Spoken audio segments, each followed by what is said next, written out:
ज्ञानतिमिरन्दस्य ज्ञानाञ्जनशलाकया चक्षुरुन्मिलितं येन तस्मै श्रीगुरुवे नमः। नमो विष्णुपादाय कृष्णपृष्ठाय भूतले श्रीमते भक्तिवेदांत स्वामीति नामिने। नमस्ते सरस्वती देवे गौरवाणी प्रचारिणे निर्विशेष शून्यवादी पाश्चात्य देशतारिणे। जय श्री कृष्ण चैतन्य प्रभु नित्यानंद श्री अद्वैत गदाधर श्रीवासादि गौर भक्तवृंद। हरे कृष्णा कृष्णा कृष्णा हरे हरे, हरे राम राम राम हरे हरे। हरे कृष्णा।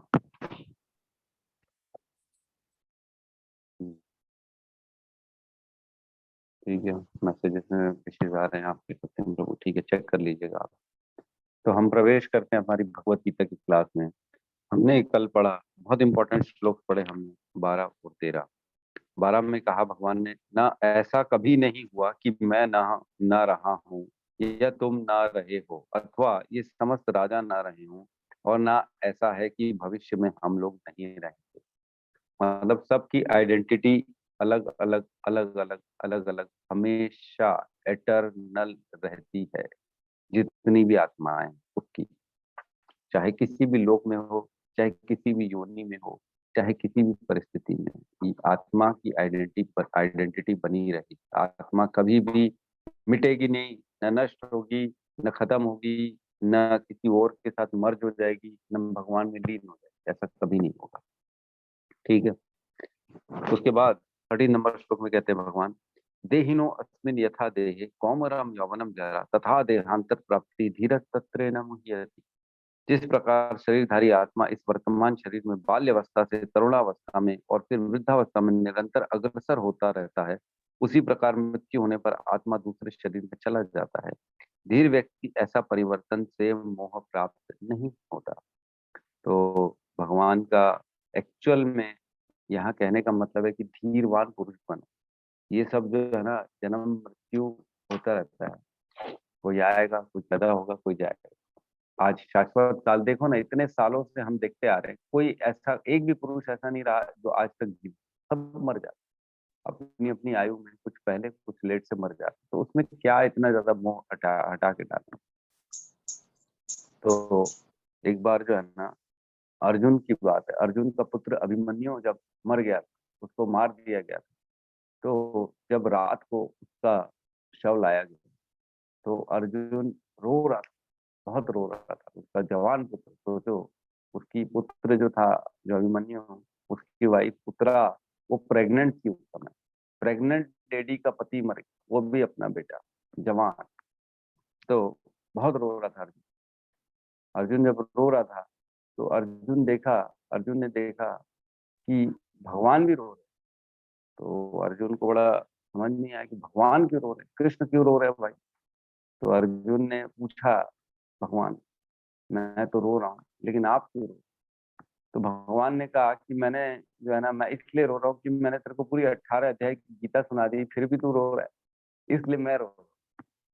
तो गीता का जो ज्ञान है ना, हमारे को अटैचमेंट से, सबसे अटैचमेंट से काटने के लिए, किसी से भी अटैचमेंट नहीं। ये है कि सुख दुख होता है, ठीक है, भावुक होना चाहिए, इमोशनल होना चाहिए, ठीक है, इसमें कोई गलत नहीं है, लेकिन अटैचमेंट नहीं होना चाहिए। कोई अपना चला गया, कोई अपना रह गया, कोई जो है ना, भगवान कहते हैं। तो इसमें कहते हैं कि जो धीरवान पुरुष है ना, ना किसी जो है जीवित के लिए खुशी मनाता है, न मृत्यु के लिए शोक मनाता है। तो हमको धीरवान पुरुष बनना है,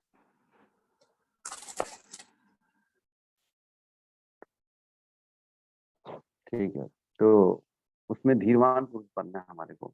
और हमारे को जो है ना, ये सब शोक और इस सब चीजों से दूर रहना, ठीक है। ये ज्ञान हमारे को मोह काट देता है एक्चुअल। हमने पढ़ा ना, उस दिन हमारे प्रशांत मुकुंद प्रभु आए थे, उन्होंने बताया कि जो है ना, गीता के 18वें अध्याय में जो है ना, वो कहता है ना, अर्जुन लास्ट में जब भगवान पूछते थे, को समझ में आया, मैंने तो ज्ञान दिया। तो 73 में अर्जुन कहते हैं, नष्ट मोहा स्मृति लब्धा त्वत् प्रसादाम उच्यते स्थितो अस्मि गतः संदेह करिष्ये वचनम तम तव। मतलब मेरा जो है ना, हे कृष्ण, मेरा मोह दूर हो गया है। आपके अनुग्रह से मुझे मेरी स्मरण शक्ति वापस आ गई है, और अब मैं संशय रहित तथा दृढ़ हूँ और आपके आदेशानुसार कर्म करने के लिए उद्युक्त हूँ। मतलब जो मेरा मोह था कि ये मेरा परिजन है, ये मेरा दादा है, ये मेरा गुरु है, ये मेरा भाई है, ये मेरा साला है, ये इनको मैं कैसे मारूंगा, इनकी मृत्यु हो जाएगी तो मेरे को जो मिलेगा वो इनकी मृत्यु से सना हुआ होगा, मैं उसको कैसे भोगूंगा। तो इस टाइप का जो नॉलेज है ना, इस टाइप की सोच है, इन सबसे दूर हो जाएगा भगवान कहते हैं। तो हमको जो है ना, ये सब चीजों में ठीक है, अपने जाते हैं आते हैं, ठीक कह रहे हैं, लेकिन इसमें विचलित नहीं होना। कोई आ रहा है, कोई जन्म ले रहा है, कोई मृत्यु हो रहा है, ये तो चलता रहे। इसमें जो है ना, रुकने वाली कुछ है नहीं, कोई चीज रुकती नहीं। जो है ना, हमारे अर्जुन ने युधिष्ठिर को जब बताया गया कि उससे पूछा गया जब यक्ष के द्वारा कि सबसे आश्चर्यजनक चीज क्या है, तो युधिष्ठिर बोलता है, अहानि अहानि भूतानि यम मंदिर गच्छन्ति। मतलब धीरे धीरे धीरे धीरे सारे लोग जो है ना, मृत्यु को प्राप्त हो रहे हैं। लेकिन आश्चर्य की बात यह है, जो बचे हुए हैं शेष आहार, वो अपनी इच्छा अभी तक छोड़े नहीं, वो अभी भी जो है ना, इंद्रिय तृप्ति में लगे हुए हैं। ये सबसे बड़े आश्चर्यजनक बात है। ठीक है, हम मात्र अभी इसमें पहुंचते हैं। 14 नंबर श्लोक है, बहुत इंपॉर्टेंट श्लोक है, इसको भी इंपॉर्टेंट की कैटेगरी में रखेंगे। यहाँ कहते हैं भगवान, मात्रा स्पर्शस्तु कौंतुए शीतोष्ण सुख दुखदा आगाम अपाइन अनित्योतांतितिक्षस्तु भारत। हे कुंती पुत्र, सुख तथा दुख का क्षणिक उदय तथा काल क्रम में उनका अंतर ध्यान होना सर्दी तथा गर्मी के ऋतुओं के आने जाने के समान है। हे भारतवंशी, वे इंद्रिय बोध से उत्पन्न होते हैं और मनुष्य को चाहिए कि अविचलित भाव से उनको सहन करना सीखे। बहुत इंपॉर्टेंट, इसको जो है ना, समझना बहुत इंपॉर्टेंट है ये श्लोक को, क्योंकि ये हमारे डे टू डे लाइफ में रोज रोज की स्थिति में आता है। ये रोज हम सुख का फील करते हैं, कभी दुख का फीलिंग करते हैं। तो सुख और दुख होता क्या है एक्चुअल? क्या शारीरिक स्तर पे सुख और दुख मिलता है कि मानसिक स्तर पे सुख दुख मिलता है? कहाँ मिलता है? कौन बताएगा? कुछ एक दो लाइन कौन अपनी जो है ना, ज्ञान का पिटारा खोलेगा, फटाफट बता दीजिए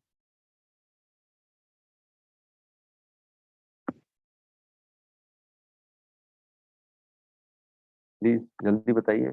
अमित प्रभु बताइए। जी हरे कृष्ण प्रभु जी। हरे कृष्णा। मुझे ऐसा लगता है कि जब हमारी इच्छाओं के अनुसार कोई भी कर्म नहीं होता है या कोई भी काम नहीं हो पाता है तो हमें दुख होता है, सीधा सीधा।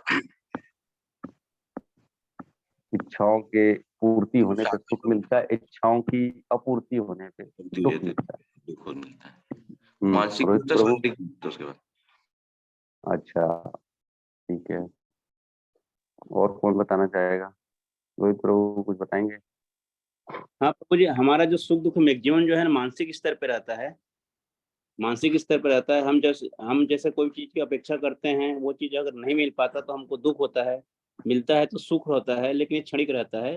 वैसे ये मानसिक स्तर पे ज्यादा रहता है। शारीरिक तो दुख सुख तो लगे रहता है, लेकिन मानसिक स्तर पे ज्यादा रहता है इसका। हम्म, मानसिक स्तर पर ज्यादा होता है। और कोई हमारे भक्तों में से, नए भक्तों में से कुछ कुछ बोलना चाहेगा? सुख और दुख होता क्या है?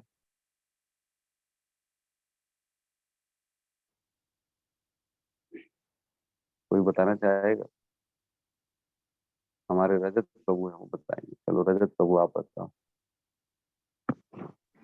प्रभु जी, मैं मेरे हिसाब से तो थोड़ा शारीरिक, हम एक्चुअली चीजों को जब हमारे शरीर से, जैसे कोई रिश्तेदार हैं या कोई भी चीज है, हम जनरली सुख दुख अपने शरीर से रिलेट करके महसूस करते हैं। मेरे को ऐसा लगता है, क्योंकि भाई कोई भी हमको दुख मिलता है, किसी के द्वारा मिलता है या अपने कोई कर्म के द्वारा मिलता है, तो हम अपने आप से रिलेट अपने आप से रिलेट करके देखते हैं। तो शायद इसलिए सुख दुख अपन अपने शरीर से रिलेटेड करके ज्यादा महसूस करते हैं मेरे हिसाब से। शरीर के स्तर पर सुख ज्यादा होता है, अपने से रिलेट कर लेते हैं। ठीक है। सत्यम प्रभु कह रहे हैं, जब जब इसका किसी चीज की इच्छा किसी चीज की होती है, क्या कह रहे हैं, जब जब इच्छा किसी चीज की होती है, देन अगर पूरी हो जाए तो होता है, नहीं मिले तो दुख होता है। बट सुख होने पे आगे और अच्छा नहीं, आगे और बढ़ता, इच्छा बढ़ता जाता है, जैसे धन की रिगार्डिंग या और भी किसी चीज, देन सुख होकर भी दुखी रहते हैं। ठीक है प्रभु। और कौन बोलना चाहेगा हमारे प्रभु? कोई जल्दी से बताइए प्रभु जी, अनम्यूट करिए और फटाफट बताइए आंसर, तो आगे हम बढ़ेंगे। सुख दुख होता क्या है और कौन से स्तर पे होता है?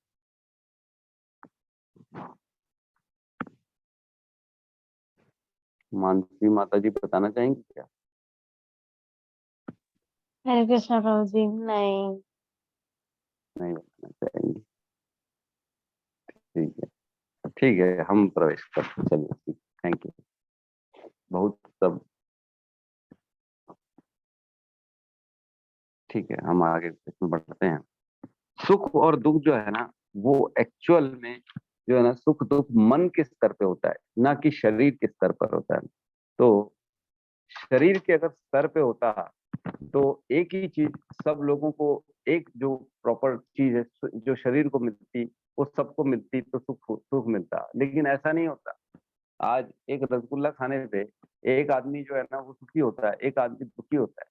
जो दुखी होता है वो क्यों होता है? क्योंकि उसको डायबिटीज है, उसको तकलीफ है, वो नहीं खा सकता, उसको सेम चीज प्राप्त होती है ना, तो वो दुखी होता है। एक हमने देखा ठंडा पानी जो है ना, किसी गर्मी से आ रहा है, कोई धूप से, चिलचिलाती धूप से वो पीता है तो उसको सुख मिलता है, वाह क्या पानी ठंडा पी लिया। लेकिन वही अगर एक आदमी जो है ना, जिसको सर्दी है, बुखार है, और जो है ना कंबल में बैठा हुआ बेचारा, ठंड लग रही है, उसको ठंडा पानी देंगे तो उसको वो दुख दे देगा। तो एक ही चीज है, वो सुख भी दे रही है किसी को और किसी को दुख दे रही। तो अगर शरीर के स्तर पे होता तो ये दोनों को सुख देता, लेकिन ऐसा नहीं। अब हम जाते हैं मन की स्तर पे।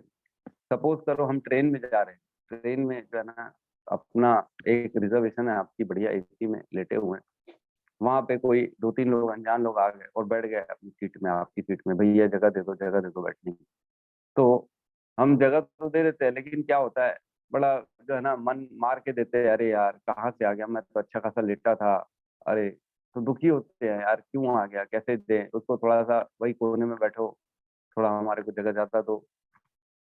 लेकिन अगर कोई जो है सीट हमारी जो है ना, हमारी सीट है, और कोई अपने चार पांच लोग रिश्तेदार आ जाते हैं, एकदम भाई बंधु सगे जो है ना, एकदम क्लोज, वेरी क्लोज, और ट्रेन खचाखच भरी हुई है, तो आप क्या बोलते हो उनको? नहीं नहीं, आओ बैठो हमारे साथ बैठो, जगह बना के देते हैं हम आपको। जगह कम होगी तो भी आप जगह बना के दोगे। क्यों? क्योंकि वो अपने, और जिनको जो है ना उनके साथ आपको जो है ना उनका साथ अच्छा लगता है, तो उसमें क्या होगा, आप सुखी होगे। जगह कम है, आप परेशान हो रहे हो, थोड़ा पैर एडजस्ट करोगे, थोड़ा इधर तकिया एडजस्ट करोगे, कोई बात नहीं, अपनों के लिए जगह होनी चाहिए। और डायलॉग क्या मारते हैं प्रभु जी, दिल में जगह होनी चाहिए। तो अपनों के लिए जो है ना ट्रेन में जगह बना लेते हैं हम, कि ये बोलते हैं कि प्रभु जी दिल में जगह होनी चाहिए, ट्रेन में क्या बात है, अपना सिकुड़ सिकुड़ के बैठ जाएंगे हम।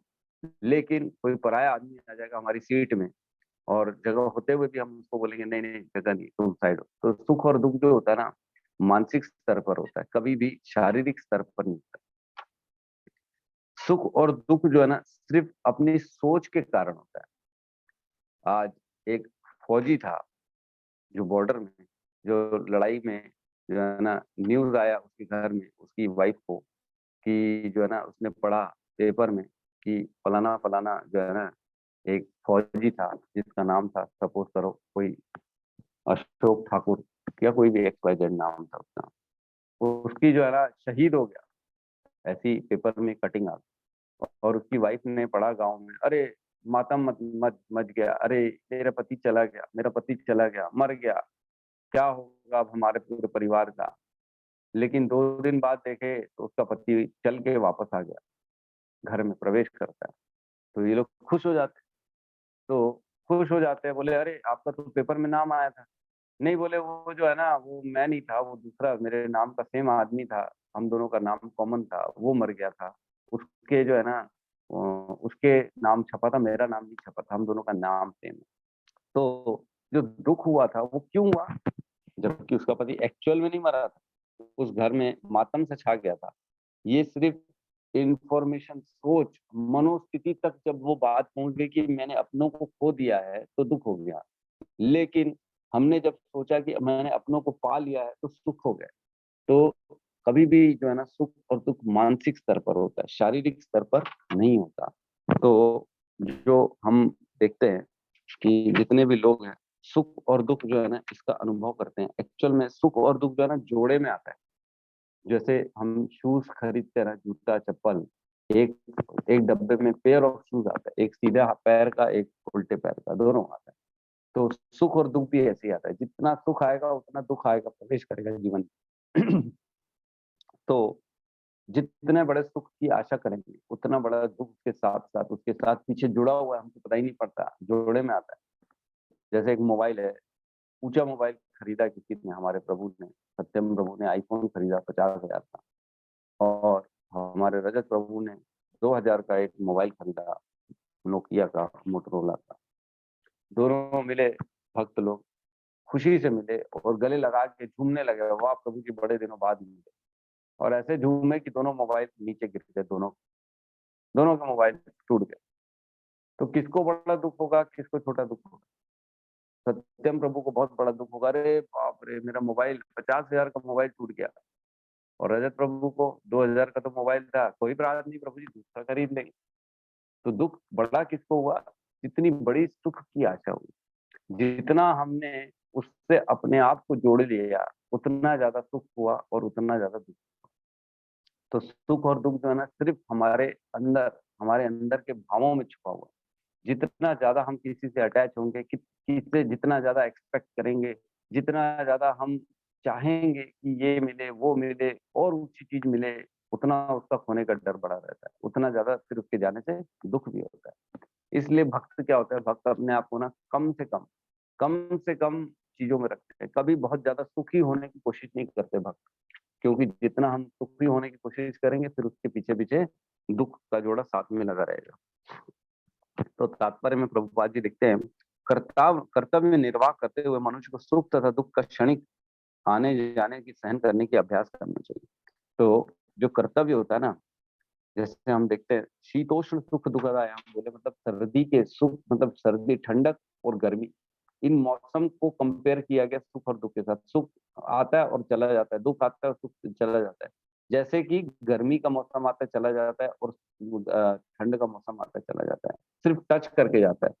जैसे ठंड में जो है ना, हमारे भक्त लोग सुबह सुबह उठते हैं 4, 4:30, 5 बजे, नहाने जाते हैं, ठंडा ठंडा पानी आता है, बड़ा टेंशन रहता है, अरे यार ठंडे पानी में नहाऊं कि नहीं नहाऊं, कैसे करूं, लेकिन नहाते हैं। शुरू शुरू में जो है ना बहुत ठंड लगती है, लेकिन जैसे ही नहा के निकलते हैं, अरे वाह ठीक है, बढ़िया बढ़िया लगा। तो सिर्फ क्षणिक होता है वो प्रॉब्लम, उसके बाद वो खत्म। गर्मी में माता जी लोग, इतनी गर्मी रहती है, मई जून में गर्मी रहती है, फिर भी जो है ना किचन में बैठ के प्रसादम बनाती है, पसीना टप टप बह रहा है, परेशानी है, दुख है, तकलीफ हो रही है, लेकिन फिर भी वो कर्तव्य करती है, कर्तव्य करती है, कर्तव्य से पीछे नहीं हटती। तो सेम वैसे ही बताया गया, सुख हो चाहे दुख हो, दोनों परिस्थिति में कर्तव्य करते रहना चाहिए, कर्तव्य से पीछे नहीं हटना चाहिए। सुख में ऐसा नहीं है बहुत ज्यादा सुखी हो गए तो अपनी ड्यूटी भूल गए, दुख में इतने ज्यादा दुखी हो गए, बोले बड़ा गम है प्रभु जी, मैं नहीं करूंगा कुछ काम भी अब अपना, ऐसा नहीं होना चाहिए। ये सुख और दुख आएंगे और चले जाएंगे, लेकिन हमको अविचलित भाव से हमारी ड्यूटी करते रहेंगे, अविचलित भाव। ऐसा नहीं है भाई कि हमारे यहाँ तो प्रभु जी, हमारे यहाँ ये चले गए, अब हमारे यहाँ ये लग गया, क्या बोलते हैं, जो लग जाता है वो बोलते हैं ना, अब हम कुछ नहीं करेंगे, 10 दिन खाली बैठे रहेंगे, हमारे यहाँ क्या बोलते हैं, कौन बताएगा, भूल रहा हूँ। छूतक बोल। सूतक, हाँ ये सब होता है, सूतक उतक लग जाता है, बोले अब हम ये नहीं करेंगे, हमारे यहाँ मत पूजा नहीं होगी, हमारे यहाँ माला नहीं होगी, हमारे यहाँ जो है अच्छे काम नहीं होंगे, सूतक लग चुका है। तो ये सब कुछ नहीं होता, ये सिर्फ जो है ना कैटव धर्म बोला जाता है, तो अपने अपनी जबरदस्ती बनाए वो धर्म, हमको इनको फॉलो नहीं करना है, हमको शास्त्र को फॉलो करना है। शास्त्र में कहा क्या गया है कि सारे कर्तव्य निर्वाह करते हुए सुख और दुख तो आते जाते रहेंगे, इसके प्रति अपने कर्तव्यों को नहीं छोड़ना है हमको। क्या माता जी खाना बनाना बंद कर देती गर्मी में, या भक्त लोग ठंड में नहाना बंद कर देते क्या सुबह सुबह? नहीं करते, करते हो, नहाते हैं, भले कैसी भी स्थिति क्यों ना हो। तो तो यहाँ कहते हैं इस प्रकार एक गृहिणी भीषण से भीषण गर्मी ऋतु में भी भोजन पकाने में नहीं चकती। जलवायु संबंधी असुविधाएं होते हुए भी मनुष्य को अपना कर्तव्य निभाना होता है। इसी प्रकार युद्ध करना क्षत्रिय का धर्म है, अतः उसे अपने में किसी मित्र या परिजन से भी युद्ध करना पड़े तो भी उसे अपने धर्म से विचलित नहीं होना चाहिए। बहुत बड़ी बात है कि किसी भी प्रकार से विचलित नहीं होना चाहिए। तो जो आज सुख आएगा वो कल नहीं रहेगा, और जो आज दुख में है वो कल दुखी नहीं रहेगा। ये क्लियर अपने दिमाग में बिठा देना चाहिए, क्योंकि जो आया है उसको जाना है, और जो जाना है वो वापस घूम फिर के आएगा ही आएगा। ठीक है, तो इसमें एक इम्पोर्टेंट चीज है कि कर्तव्य निर्वाह करते रहना चाहिए। तो हमारा जो है ना, मैंने आपको बताया था 4 तरह के स्तर होते हैं। एक अर्थशास्त्र, एक नीति शास्त्र, और उसके ऊपर धर्मशास्त्र, और उसके ऊपर आत्मशास्त्र।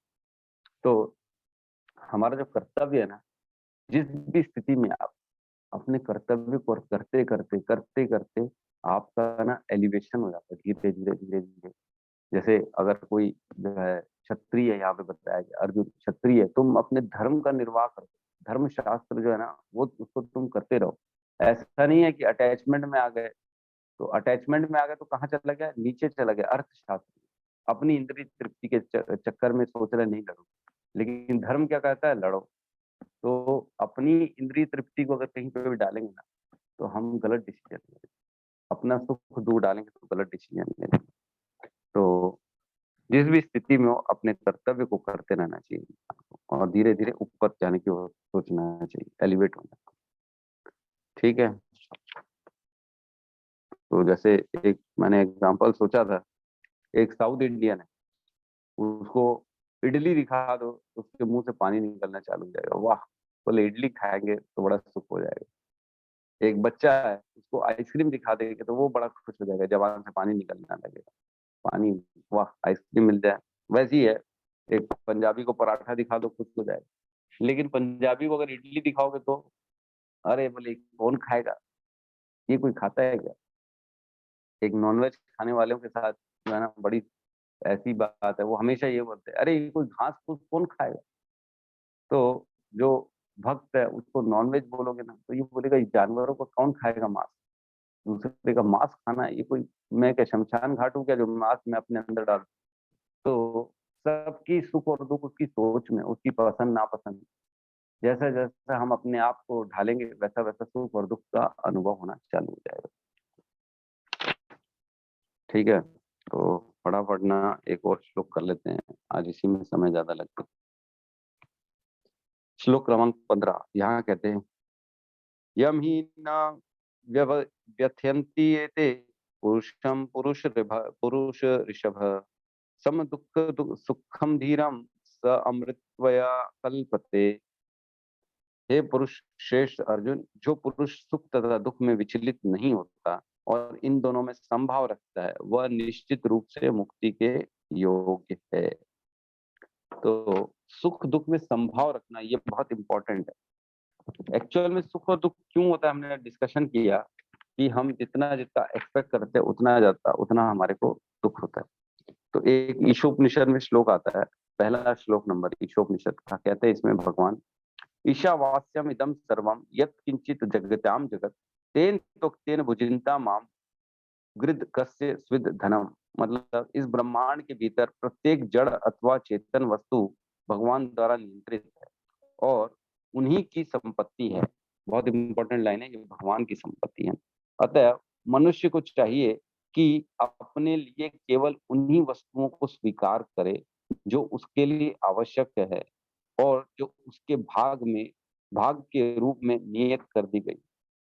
तो हमको सिर्फ उतना स्वीकार करना चाहिए जितना हमारे लिए भगवान ने निर्धारित किया हुआ है।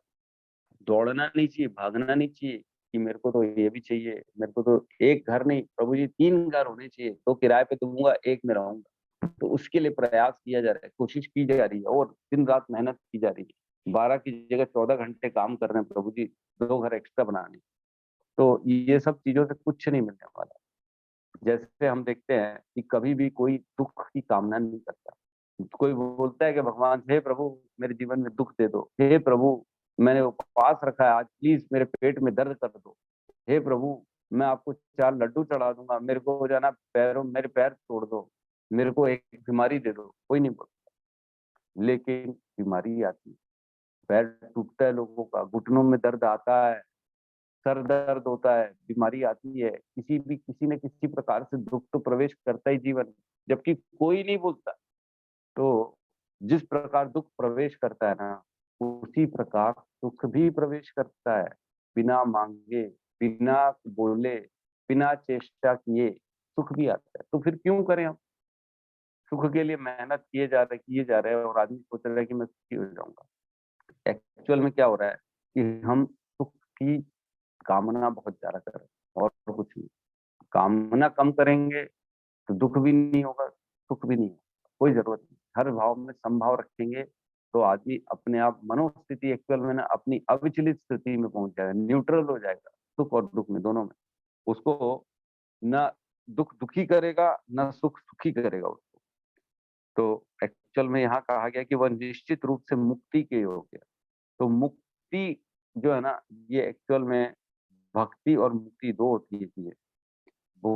भक्ति और मुक्ति, मुक्ति तो बोलते हैं आचार्य लोग कि एक छोटी कार है, 800 कार है ना, मारुति 800, या छोटी कोई भी गाड़ी होती है, आज की डेट में स्विफ्ट पकड़ लो और उसको मुक्ति मान लो।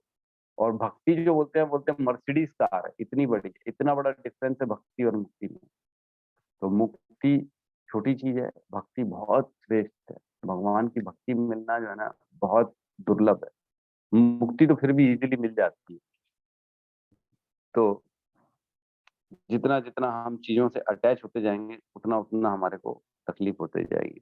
तो इसमें एक चीज बताई गई है कि वर्ण आश्रम धर्म में जो चौथा अवस्था जो सन्यासी आश्रम होता है ना, ये बहुत कष्टप्रद होता है, बहुत तकलीफदायक होता है। अपनों को छोड़ना, घर बार छोड़ना, सारी सुख सुविधाओं को छोड़ना, गाड़ी घोड़ा छोड़ना, लेकिन फिर भी लोग अपनाते हैं। क्यों अपनाते हैं? क्योंकि वो समभाव रहना चाहिए, उनको समभाव चाहिए, उनको मुक्ति चाहिए, इसलिए वो ये सब कर रहे हैं, चाहे कितना भी पेनफुल क्यों ना हो, फिर भी सन्यासी ग्रहण करते हैं। तो ये एक्चुअल में जो स्टेज होती है ना, ये चेतना के लेवल पे आती है। हम अपनी चेतना को एलिवेट करना चाहते हैं। हम एक्चुअल में अपनी जीवन में ऐसी परिस्थिति लाते हैं कि मेरे को सुख और दुख से कोई फर्क नहीं पड़ता। वो स्थिति आने की जो है ना, उसको चेतना, उस स्टेज को सन्यासी कहा जाता है। ना कि खाली जो है ना चोला पहन लिया है, लाल कपड़ा, और जो है ना खाली सोच रहा है कि मैं ये कमाऊं, मेरे पास ये आ जाए, मेरे को वहां से डोनेशन आ जाए, मेरे इतने फॉलोवर आ जाए, तो वो कोई जो है ना सन्यासी, फिर तो वो कर्म कांडी हो गया। ऐसे लोग खाली जो है ना नाम खराब करते हैं भगवा लोगों का, और खाली आश्रम जो होते हैं ना, संन्यास आश्रम, उसका नाम खराब करते हैं। तो इसमें एक बहुत अच्छी लाइन लिखी गई है, भगवान चैतन्य ने 24 वर्ष की अवस्था में ही संन्यास ग्रहण कर लिया था, यद्यपि उन पर आश्रित उनकी तरुण पत्नी तथा वृद्ध माँ की देखभाल करने वाला अन्य कोई न था। तो भगवान चैतन्य महाप्रभु ने ये मिसाल कायम की कि जो है ना संन्यास ग्रहण करना, मतलब इसके लिए ऐसा नहीं है कि आपको कुछ जो है ना घर परिवार, माता उनकी वाइफ थी, न्यूली वेडेड वाइफ थी, उनको भी छोड़ दिया भगवान ने, ताकि ये एक जो है ना स्थापित किया जा सके कि कितना जरूरी है, भले कितना पेनफुल क्यों ना हो, लेकिन करना चाहिए। तो हमारे को ऐसा छोड़ने की जरूरत नहीं है, लेकिन हमारे को चेतना उस लेवल पे लानी है कि रहे तो कोई फर्क नहीं पड़े, ना रहे तो कोई फर्क नहीं पड़े, बस कर्तव्य निर्वाह करते रहना चाहिए हमारे को। जो मेरे ऊपर कर्तव्य है उसको करते रहूंगा और सुख और दुख की कामना नहीं करूंगा। ये हमारे को हमारे अंदर की भावना रखी। तो इस प्रकार हम जैसे जैसे अपने आप को एलिवेट करेंगे, तो हमारी जो है चेतना शुद्ध होती चली जाएगी और सुख दुख के ऊपर हो जाएगी। तब हम जो होगा ना एक्चुअल में मुक्ति के लिए एलिजिबल होंगे। अभी तो मुक्ति के लिए एलिजिबल नहीं है, तो भक्ति तो दूर की बात है। तो मुक्ति चाहिए तो हमारे को सुख और दुखी की कामना नहीं करनी है। तो जितना जितना हम कामना करते हैं, एक्चुअल में ना एक कहावत आती है, एक कथा क्या, एक सच्ची है। चाणक्य जो थे ना, चाणक्य पंडित, वो जब घर में बैठते थे, अगर उनसे कोई मिलने आ जाता था ना, उनका पर्सनल रिलेशन, तो वो एक दिया बुझा के दूसरा दिया चालू करते थे। तो उनसे पूछा कि आप ऐसा क्यों करते हो, ये दिया चल रहा था उसको क्यों बुझाया? तो बोले ये जो दिया जल रहा था ना, ये मेरे को राजा ने दिया है, राज्य के खर्चे पे चल रहा है। लेकिन अब आप मेरे से मिलने आओ, मेरे पर्सनल आप मिलने आए हो, तो मैं राज्य का खर्चा क्यों करूंगा? मैं अपना पर्सनल खर्चा करूंगा, क्योंकि आप मेरे से पर्सनल रिलेशनशिप में मिलने आए। तो इतनी गहरी सोच होती थी पहले कि हमको जो है ना फ्री का कुछ भी नहीं लेना, हमको किसी का भी कुछ ऐसा एक्सेप्ट करना ही नहीं है जिससे जो है ना मेरी चेतना अशुद्ध हो। तो इस टाइप की इतनी बड़ी, इतनी गहरी सोच होती थी पहले लोगों की। मैं आज तो, लेकिन लोग सब चाहते हैं मेरे को फ्री का मिल जाए, मेरे को तो मैं फोकट के खर्चे में यहाँ चले जाऊं, सरकारी खर्चे में वहां चले जाऊं, मैं ऐसी मतलब बगैर परिश्रम के मेरे को मिल जाए फ्री में तो मैं सुखी हो जाऊंगा। तो ऐसा नहीं सोचना चाहिए। ये जितना जितना हम ऐसा सोचेंगे उतना उतना हम अपने लिए गड्ढा खोद रहे हैं, हमारी चेतना नीचे चली जाएगी। चेतना को शुद्ध करना है तो पुरुषार्थ आना चाहिए। पुरुषार्थ मतलब मैं, जो मेरा है, जो मेरे भाग में निर्धारित है, सिर्फ मैं उसको स्वीकार करूँ। जो मेरे भाग के बाहर की चीजें उसको मैं स्वीकार ही नहीं करूँगा किसी भी कीमत पे। इसको कहते हैं पुरुषार्थ। तो जैसे जैसे हम देखेंगे, शास्त्र जो मैंने आपको बताया सबसे नीचे होता है अर्थशास्त्र, फिर उससे ऊपर है नीति शास्त्र, फिर उससे ऊपर है धर्मशास्त्र, और उससे ऊपर है आत्मशास्त्र। तो हम जिस भी स्तर में हो, हमको कोशिश करना चाहिए कि मैं ऊपर की तरफ बढ़ूं। जैसे अर्थशास्त्र में, जैसे कोई वाणिज्य, हम लोग सब अर्थशास्त्र में, अर्थ मतलब पैसा कमाने में लगे।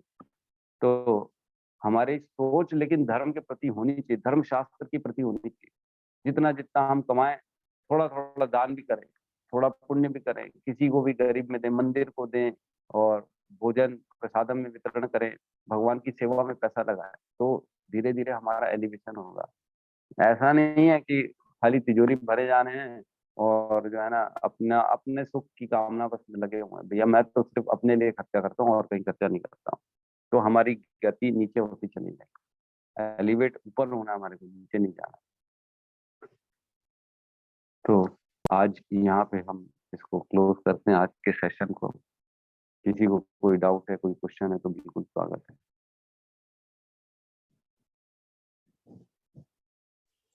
हरे कृष्ण प्रभु जी। जी प्रभु जी, हरे कृष्णा। अभी के युग में या कलयुग में बोलिए, जो मान लीजिए मनुष्य को संन्यास ग्रहण करना भी है तो घर में किस प्रकार का आचरण करना होगा, किस प्रकार का व्यवहार करना होगा, किस प्रकार के कर्म करने होंगे अपने नैतिक या मतलब डेली की दिनचर्या में? देखिए, प्रभु जी का क्वेश्चन है कि संन्यास आश्रम आज की डेट में कैसा होना चाहिए, राइट? कैसा लाइफस्टाइल होनी चाहिए संन्यास में, जी जी, यही है प्रभु। यही क्वेश्चन है।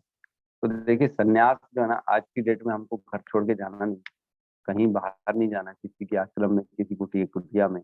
हमारे घर में रहते हुए, कर्तव्य निर्वाह करते हुए, सुख दुख में संभाव होते हुए भगवान की भक्ति में आगे बढ़ना है। दैट इज संन्यास। जो है भगवान की जो वाणी है, भगवान के जो शास्त्र हैं, उसको फॉलो करना है। एज पर शास्त्र अपना जीवन जीना है, और एज पर जो है ना, जो भगवान की जो भक्ति में, जैसे नाम चैंटिंग करनी है, माला करनी है, फिर प्रसादम ग्रहण करना है। और जो कर्तव्य हमारे घर वालों के प्रति, आपके पुत्र पत्नी, माता पिता के जितने भी धर्म है, देखो दो धर्म होते हैं, मैंने पहले भी बताया। एक होता है स्वधर्म और एक होता है परोधर्म। तो परोधर्म का कभी भी त्याग नहीं करना है, कभी नहीं करना। स्वधर्म का एक बार त्याग हो सकता है, लेकिन उसकी स्थिति अलग होती है। वो हमारे लिए अभी फिलहाल, वो एक ऐसा समय आता है जब बहुत ज्यादा आदमी एकदम भावुक होता है ना, जो है ना राग अनुराग भक्ति में पहुंच जाता है, तब वो सब चीज छोड़ सकता है। लेकिन हमारी स्थिति नहीं, हमारे को सारे कर्तव्य करने हैं। जो भी हमारे स्वधर्म है, पुत्र धर्म है, पत्नी धर्म है, मातृ धर्म है, पिता धर्म है, जो है, और देश धर्म है, सारे धर्म करने। जो कर्तव्य से सिर्फ जितना कर्तव्य मांगता है हमारे को उतना करना है, ना ज्यादा अटैच होना है, ना ज्यादा डिटैच होना है। तो नॉर्मल रहना, सम भाव रखना है सुख और दुख में। और हमारे को परोधर्म को हमेशा हमारे सामने रखना है। भगवान का जो परम धर्म है, मतलब भगवान की सेवा, उसको सबसे पहले रखना है, नहीं तो हम भटक जाएंगे। यही है संन्यास। हमारी चेतना, एक्चुअल में ये सिर्फ चेतना का लेवल है, अपना चेतना का लेवल ऐसा रखना है कि कोई भी चीज हमारे को डिस्टर्ब ना करे। क्योंकि जितना हम अटैच हो जाएंगे पुत्र में, पत्नी में, बच्चों में, उतना हमारी चेतना डिस्टर्ब हो जाएगी, हम भक्ति नहीं कर पाएंगे, हम फिर वहीं सुख और दुख की कामना करना चालू कर देंगे। इसलिए अपने आप को एकदम न्यूट्रल रखना है हर जगह बस, और परोधर्म का सोचते रहना, बस यही है संन्यास आश्रम, और कुछ नहीं। हरे कृष्ण प्रभु जी, एक एग्जाम्पल जैसे भी हमने देखा है, बेस में एक जो प्रभु जी रह रहे, क्या नाम है उनका, साहू जी।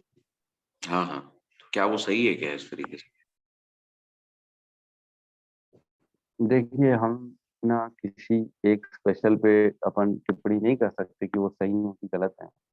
उसके लिए फिर क्या है, पूरा हमको उनका हर चीज डिस्कशन करना पड़ जाएगा कि क्या है क्या नहीं है, क्योंकि खाली ऐसा बोलने से कि ये सही है ये गलत है, ये हम अभी उस स्थिति में नहीं, क्योंकि जिसके साथ बीतती है वो जानता है उसके साथ क्या क्या बीतती रही, हमारे को नहीं मालूम।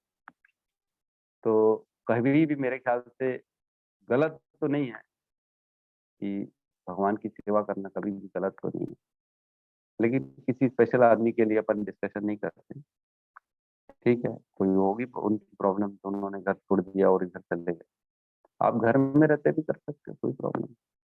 और मेरे ख्याल से तो घर में रहते हुए ज्यादा बेटर है, घर छोड़ के जाना जो है ना, अलग अलग आदमी के ऊपर डिपेंड करता है, सिचुएशन बोलते हैं ना, जो है ना, स्थिति परिस्थिति के ऊपर डिपेंड करता है, अगर जो है उसने क्या किया क्या नहीं किया। लेकिन ठीक है, आप छोड़ भी सकते हो, नहीं भी छोड़ सकते हो, कोई जरूरत नहीं छोड़ने की घर परिवार, लेकिन कर्तव्य निर्वाह करते हुए आदमी को अपना परोधर्म करना चाहिए, बस यही है। पिछले श्लोक में पहले पहले ही लाइन में श्रील प्रभुपाद ने कहा है, कर्तव्य निर्वाह करते हुए मनुष्य को सुख और दुख के क्षणिक आने जाने को सहन करने का अभ्यास करना चाहिए।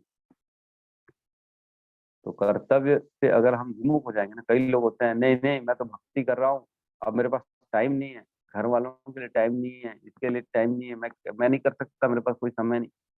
तो ये एक्चुअल में हम आगे पढ़ेंगे, ये पतन का कारण है। आदमी ये नीचे गिर रहा है भक्ति की आड़ में, भगवान का धर्म भगवान का आड़ में वो अपने कर्तव्य से भाग रहा है, विमुख हो रहा है। हम आगे पढ़ेंगे कर्म योग में ये आएगा कि ये गलत है, इसमें पतन हो रहा है इंसान का, ऐसा नहीं करना। ठीक है, हरे कृष्णा प्रभु जी। जी प्रभु जी, हरे कृष्ण। ये कृष्ण सेवदास प्रभु जी के बारे में बात कर रहे थे, तो मैं बताना चाहूंगा, वो 5 साल पहले ना वृंदावन गए हुए थे, इस्कॉन से जुड़ने से पहले।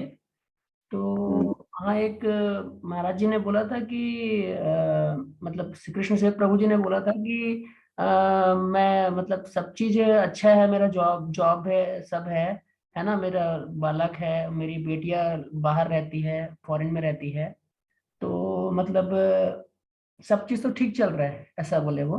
तो फिर मैं हम्म, क्या करूं ऐसा बोल के, तो वो बोले कि सबकी परीक्षा लो, बोले वो, हम्म, अटैचमेंट जो है ना उसका परीक्षा लो, बोले वो, तो सब फेल हम्म, हो।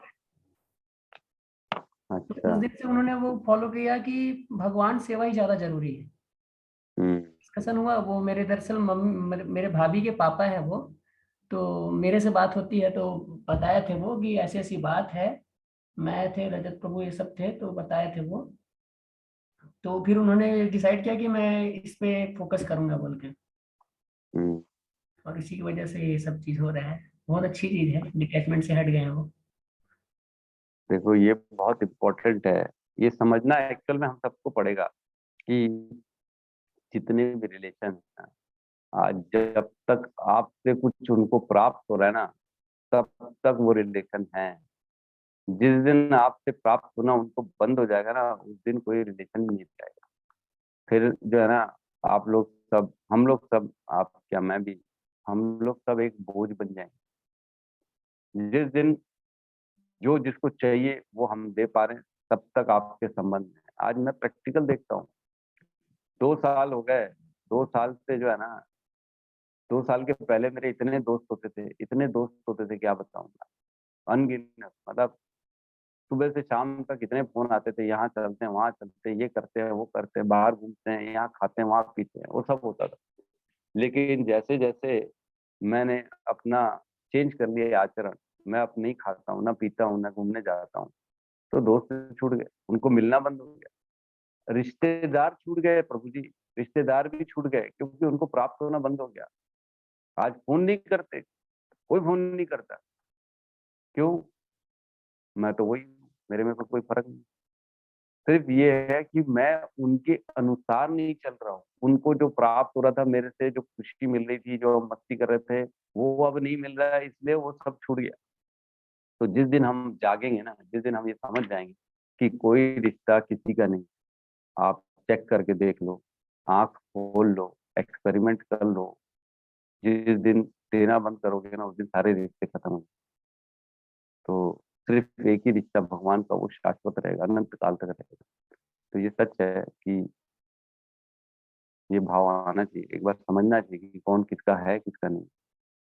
ये काल क्रम में जो है ना, ये मैं उस दिन बताया था कि जो हमारे रिश्तेदार होते हैं, जो हमारे बेटे बच्चे होते हैं, ये सिर्फ वही है जिनसे हमने पिछले जन्मों में ना कर्जा लेके रखा है, चुकाया नहीं।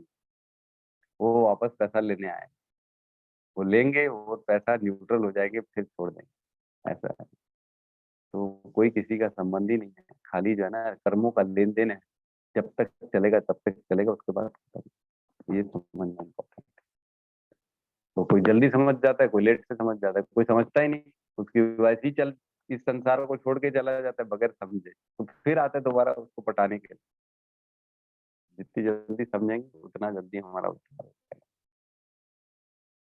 ठीक है, और किसी का कोई प्रश्न हो?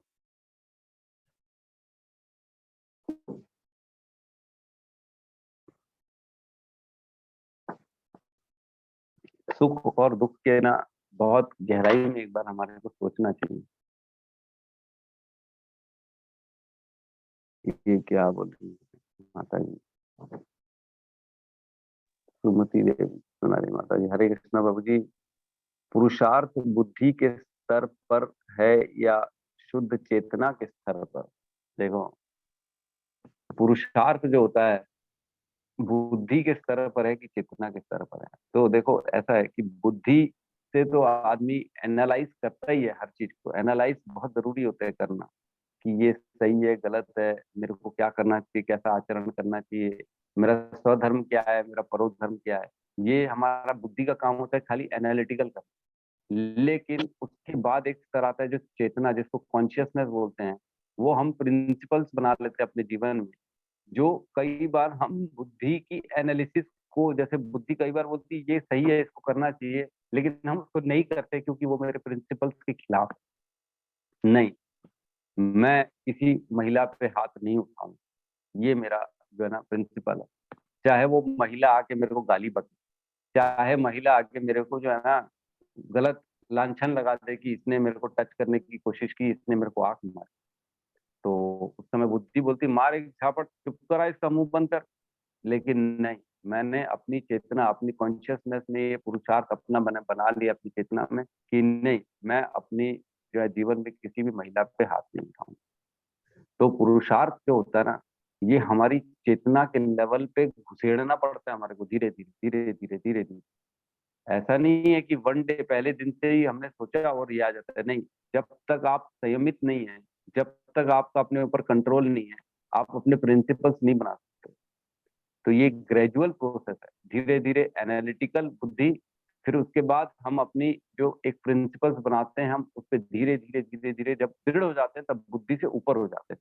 फिर बुद्धि की नहीं सुनता है पुरुषार्थ, तो ऊपर हो जाता है एक्चुअल। लेकिन जिसका नहीं है उसका नीचे रहेगा, बुद्धि के भी नीचे रहेगा। बुद्धि बोलेगी मार झापड़, तो मार देगा वो। क्यों? क्योंकि उसकी अभी है ही नहीं, इतना दृढ़ नहीं है अभी, जो है ना वो निर्मल है, परिपक्व नहीं। जिसका परिपक्व एकदम स्ट्रांग हो जाता है, तो फिर वो बुद्धि के भी ऊपर चला जाता है। ठीक है माता जी।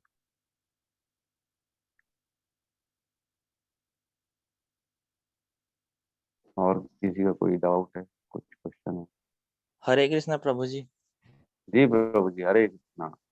जी प्रभु जी, मुझे जानना था कि जैसे भक्त और भगवान के बीच जो रिलेशन होता है, क्या वो अटैचमेंट नहीं है या क्या है वो? अटैचमेंट की अगर भगवान बात। और भक्त के बीच का रिलेशन जो है वो क्या है, तो हमारे सीनियर प्रभु जी है, रोहित प्रभु, मैं उनसे रिक्वेस्ट करूंगा कि वो बताएं कि क्या है रिलेशन।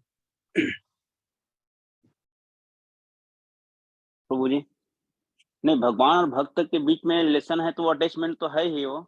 और अटैचमेंट हमको तो भगवान से ही अटैचमेंट करना चाहिए ना, वो कोई गलत नहीं है। जैसे हम फिजिकल किसी से अटैचमेंट करते हैं, फिजिकल जैसे हम अपने रिलेटिव से अटैचमेंट करते हैं तो वो दुखदाई रहता है।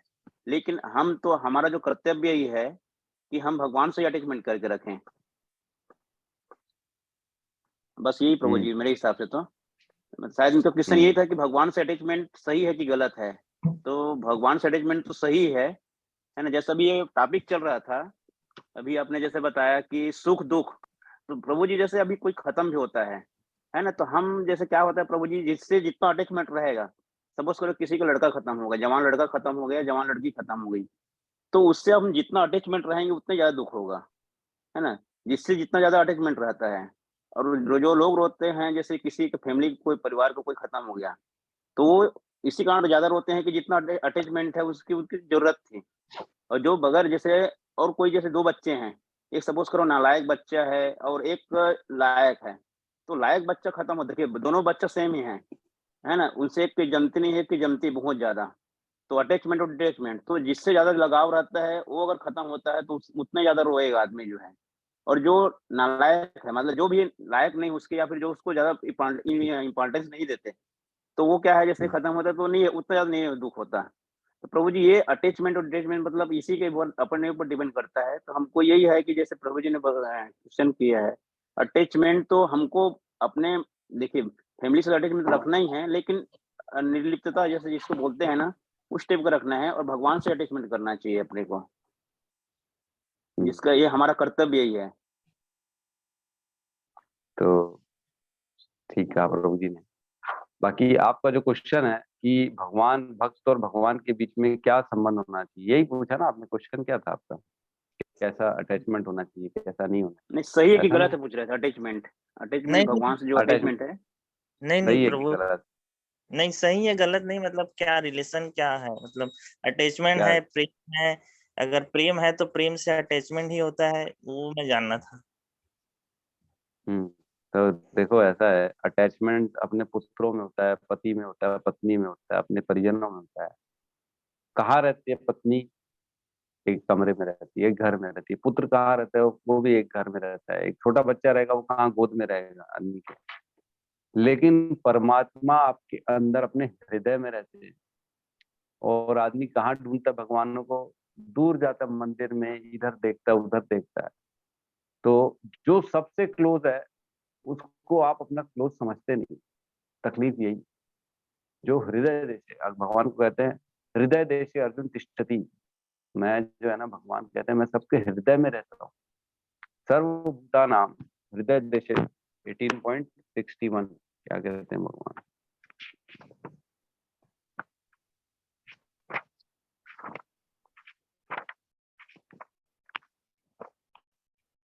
ईश्वर सर्वभूतानां हृदय देशे अर्जुन तिष्ठति भ्राम्यन् सर्वभूतानि यंत्राणानि माया। मतलब भगवान सबके सर्वभूतानां सबके हृदय में रहते हैं, और क्या कर रहे हैं? उसको भ्रमित कर दे रहे हैं।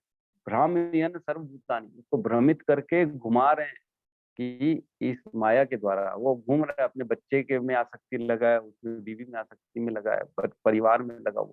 लेकिन मैं तो सबसे ज्यादा क्लोज मैं हूँ। मेरे प्रति तुम अपनी आसक्ति करो, मेरे प्रति अपना अटैचमेंट करो। तो भगवान और भक्त का रिलेशन सबसे ज्यादा क्लोज होना चाहिए, और भक्त को अपने सबसे निकट भगवान को मानना चाहिए, क्योंकि उसके हृदय में रहते हैं। तो जैसा जैसा आप मानेंगे वैसा वैसा आपका रिलेशन बनेगा। चाहे तो आप उनको अपना दोस्त मानो, चाहे अपना उनको प्रेमी मानो, चाहे उनको अपना बच्चा मानो, चाहे अपना गुरु मानो, चाहे उनको अपने माता पिता मानो। भगवान को जो रिलेशन से आपको पूजना है पूछ सकते हो, मानना है मान सकते हो, और उस रिलेशन का उनसे प्रेम डेवलप कर सकते हो। बहुत से लोग हैं बच्चे की तरह पालते हैं, बहुत से लोग हैं अपने अपने जो है दोस्त की तरह भगवान को पूछते हैं, गुरु की तरह पूछते हैं। तो जो रिलेशन आपको करना है वो करो, और वो प्रेम संबंध सच्चा स्थापित करो भगवान के साथ। यही तो है ना एक्चुअल में, जो रिलेशन हमारा भगवान से छूट चुका है, यही स्थापित करने के लिए तो ये कृष्ण भावना का जो है ना स्थापना की गई, कि भगवान से अपना संबंध बनाओ। संबंध ही बनाना है हमारे। आत्म साक्षात्कार ऐसे ही होगा, धीरे धीरे यही चरण है कि ये स्टेजेस है अलग अलग। आप संबंध स्थापित करो, और उससे भगवान से उस संबंध में प्रेम करो, फिर बढ़ते चला जाएगा वो धीरे धीरे धीरे धीरे धीरे। ठीक है प्रभु जी। हरे कृष्ण प्रभु जी। जी माता जी, हरे कृष्णा। मैं भी इसमें कुछ बोलना चाहूंगी। अरे वाह, बोलिए। बिल्कुल। प्रेम जो भगवान जी कहते हैं, मतलब हम भक्त और भगवान जी का रिलेशन जो है वो पूरा प्रेम और शुद्ध भक्ति का है। क्योंकि भगवान जी हमें ये सिखाते हैं कि हम भगवान जी से हम कहीं भी कैसे भी किसी भी हाल में हम प्यार करें, लेकिन अटैचमेंट हमें एक अच्छे रिलेशन और उसको पकड़ के रखने को बोलता है, जबकि प्रेम इससे बहुत ही अलग और पार है, जो हमें किसी भी चीज को पकड़ के रखने को नहीं कहता। माता जी का कहना है कि प्रेम का मतलब होता है सैक्रिफाइस। ऐसा नहीं है प्रेम में खाली हम अपने बेनिफिट के लिए सोचते हैं, अरे मेरे को प्यार करता है ना तो मेरे लिए कर, मेरे पास रहो, मेरे से प्यार करता है तो ऐसा नहीं होना चाहिए। प्रेम में सामने वाले के लिए सोचना चाहिए, मेरे को कुछ भी हो जाए, मेरे को मिले ना मिले, लेकिन जिससे मैं प्रेम करता हूँ उसको सब कुछ मिलना चाहिए, चाहे मेरा अहित ही क्यों ना हो जाए, चाहे मेरे साथ बुरा से बुरा क्यों ना हो जाए, लेकिन जिसको मैं प्रेम करता हूँ उसके लिए अच्छा होना चाहिए। तो ये होता है प्रेम की डेफिनेशन, सेक्रीफाइस। अपने लिए नहीं बल्कि प्रेमी के लिए हमारे को सोचना चाहिए। तो ऐसे ही भगवान का संबंध है, मेरा कुछ भी हो जाए, मेरे को बस भगवान का जो है ना प्रेम, भगवान को कुछ नहीं होना चाहिए, भगवान को मेरे से कोई भी शिकायत नहीं होनी चाहिए, मैं ऐसे कर्म करूं जिससे भगवान को अच्छा ही लगे, हमेशा उनको सेटिस्फेक्शन मिले, ये होता है प्रेम। राइट माता जी? बहुत बढ़िया माता जी ने कहा। कभी कभी हरे आती कृष्ण है। प्रभु जी।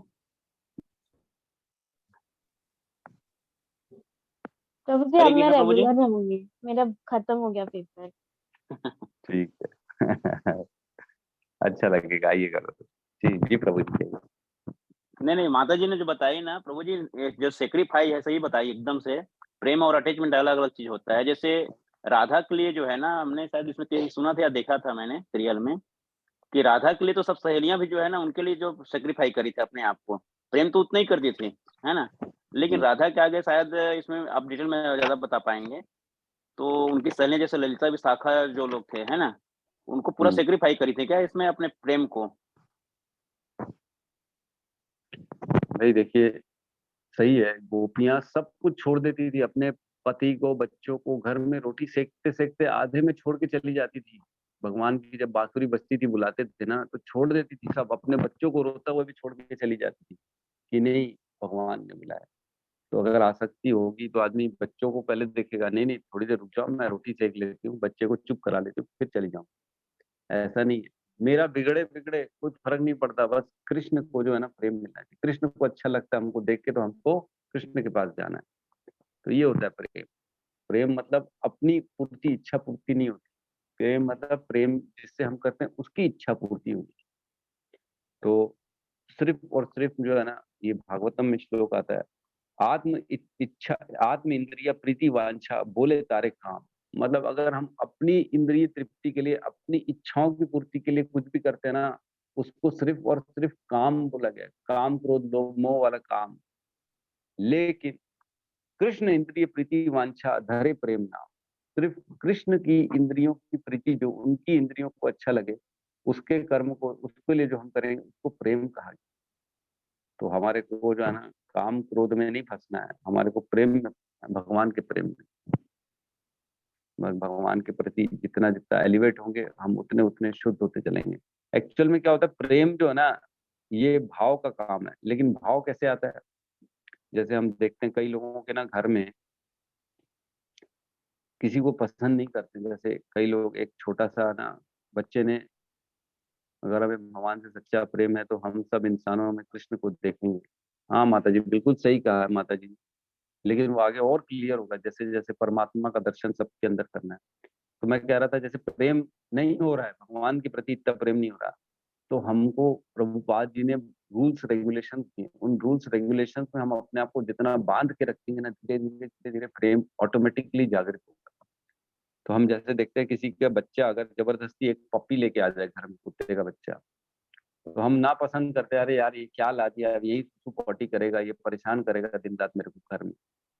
अब बच्चा ला दिया, उसकी इच्छा थी मैं एक पप्पी के साथ रहूं, मेरे घर में रहे, एक कुत्ते का छोटा सा पप्पी नहीं होता जो बढ़िया सा, तो वो घर में आ रहा है। अब नहीं चाह रहे हो, चलो ठीक है बच्चा लाया, अब क्या करोगे, सहना करता है ना उसको।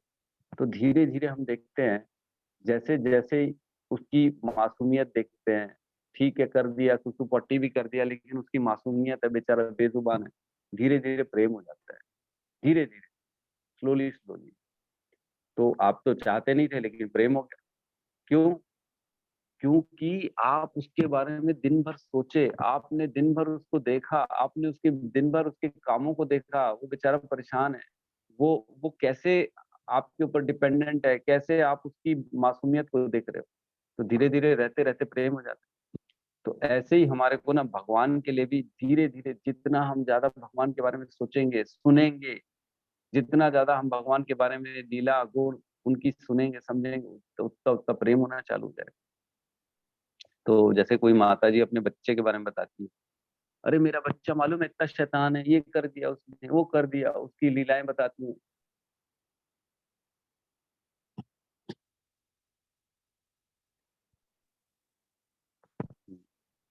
तो दूसरी माताएं जो है ना बड़ा इंटरेस्ट लेके सुनती हैं। हरे कृष्ण। दूसरी माताएं बड़ा इंटरेस्ट लेके सुनती हैं उनकी बातों को। अच्छा क्या किया तुम्हारे बेटे ने, तुम्हारे बेटे ने अच्छा ऐसा किया, अच्छा दिखाना तो कौन है तेरा बेटा, देखूं तो सही यार, इतनी मस्ती करता है, ऐसा है, इतना प्यारा है। जबकि देखा नहीं है, जानता नहीं है, फिर भी एक इच्छा डेवलप हो जाती है कि मैं उसको देखूं कौन है, कैसा है, कहाँ है, उसको उठाऊं, छूं, एक बार गोदी में उठाऊं। तो ऐसे ही भगवान के प्रति भी होता है, हम जितना ज्यादा सुनेंगे, जितना ज्यादा उनके बारे में चैंटिंग करेंगे, जितना उनकी लीला सुनेंगे, उतना हमको प्रेम होता चला जाएगा, होता चला जाएगा। तो बस इसका एक ही है, सुनो भगवान की श्रवण कीर्तन करो, बस धीरे धीरे जो है ना भगवान से प्रेम होता चला जाएगा। तो जो है 9 स्टेजेस बताई गई है भगवान की जो है ना प्रेम पाने की। सबसे कहते हैं पहले आदो श्रद्धा ततो साधु संग, मतलब सबसे पहला जो है ना श्रद्धा होनी चाहिए स्टेज में, फिर साधु संग, फिर भजन क्रिया, फिर भजन क्रिया के बाद होता है अनर्थ निवृत्ति, फिर निष्ठा, फिर रुचि, फिर आसक्ति, फिर भाव, फिर प्रेम, लास्ट में प्रेम हो जाता है। ऐसा प्रेम हो जाएगा कि कुछ सब छूट जाएगा लेकिन भगवान नहीं छूटेगा। तो अपन इस पे बाद में डिस्कशन करेंगे, और आज समय भी ज्यादा हो गया, 7 बज चुके हैं। तो बहुत बहुत धन्यवाद सभी भक्तों का धन्यवाद जो प्रभु। आए, धन्यवाद। और हमारे सत्यम प्रभु का जन्मदिन है तो उनको भी बहुत बहुत शुभकामनाएं। अगेन भगवान कृष्ण अपने चरणों में उनको अपनी भक्ति प्रदान करें। और आज के हम सेशन को क्लोज करते हैं, सब मिलके एक बार हरे कृष्ण महामंत्र का जाप कर लेते हैं। हरे कृष्णा हरे कृष्णा हरे कृष्ण कृष्ण कृष्ण कृष्ण कृष्ण हरे हरे हरे हरे हरे हरे राम हरे हरे राम राम राम हरे हरे हरे। सभी भक्त वृंद की जय। जय जय। जगत गुरु जगत गुरु श्री श्री प्रभुपाद प्रभुपाद की की जय। जय प्रेमानंद। जय गौर प्रेमानंदे हरि हरि हरि हरि बोल। हरि बोल।